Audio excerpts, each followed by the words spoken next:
So today we are immersing ourselves into Maori culture at the Onuku Marae.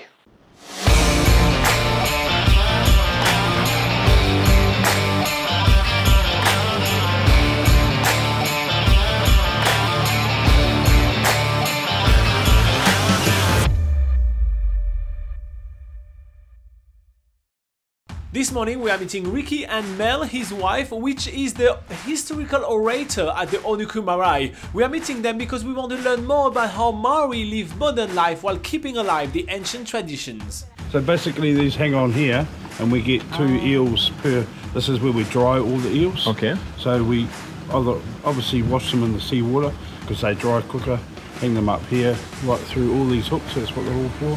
Hang them up for a couple of hours and then we smoke them. The first stop on our tour is the Whata, which is the cooking shelter. It's also known as the Kota, which is the Mel's kitchen. There they're going to tell us more about all the ancient ways of fishing and preparing food, which is quite fascinating. But as per almost every conversation, it quickly turns into politics. And this is a great opportunity for us to learn how the Maori politics happen, how are decisions made, and how are voices of every individual heard. So every family unit has someone who represents them. So you guys don't have one for 5. You have one for you, one for Little River, one for Port Jackson. Yeah. That's right. Cool. That's right. Cool. And we have a table, which is the trunk table, in which we make all the great decisions. Okay. I hope that Laura got all of that so she can write about it. And Rakai Hotu, so it's capital A. Yeah. Capital R. A. Yeah. The Kai. Kai, yeah. A-I. Ho. H-A-U. T-U.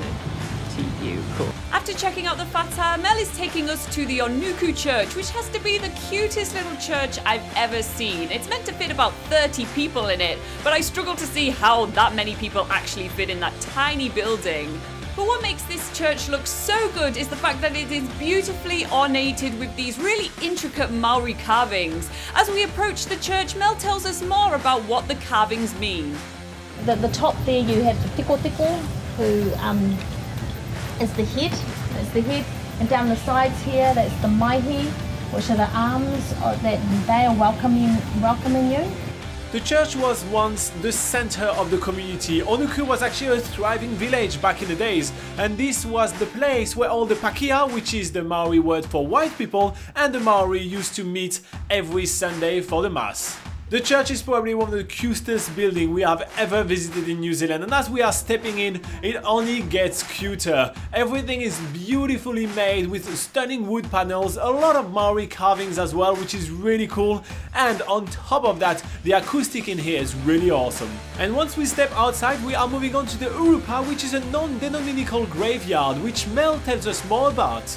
So this is not particularly Maori, this is the Katamamwe.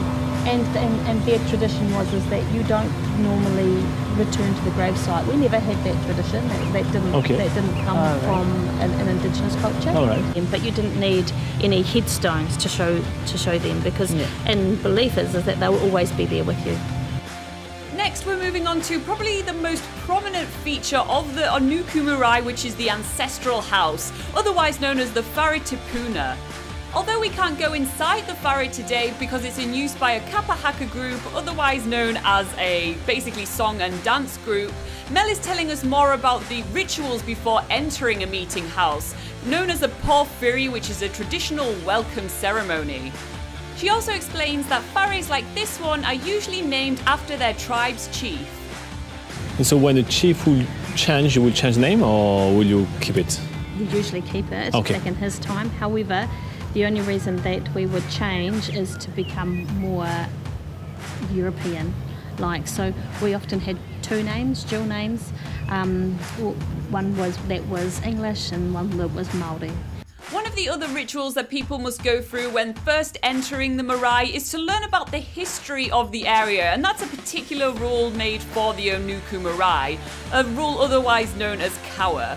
Usually this takes about 3 nights of hardcore studying of the history and whakapapa, which is a word for genealogy, but for us, Mel is just giving us a brief but compelling history of the area which we can learn just today.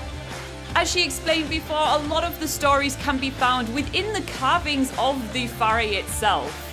The reason why some of the carvings are missing from the marae is to represent a time when the chief was actually abducted by a rivaling tribe for a short period. Because Robin and I are super fascinated by Maori carvings, Mel takes us to a local craftsman and tattoo artist who has some amazing works of art on display, and it gives us more context to the non-written form of language of the Maori culture. It's an art form that we see all around New Zealand. So today we're driving to Onuku, which is a very small town, or not even a township, a settlement near the town of Akaroa. I think if you just pop this the other way around, it would look, if you just flip it 180, it would probably look normal.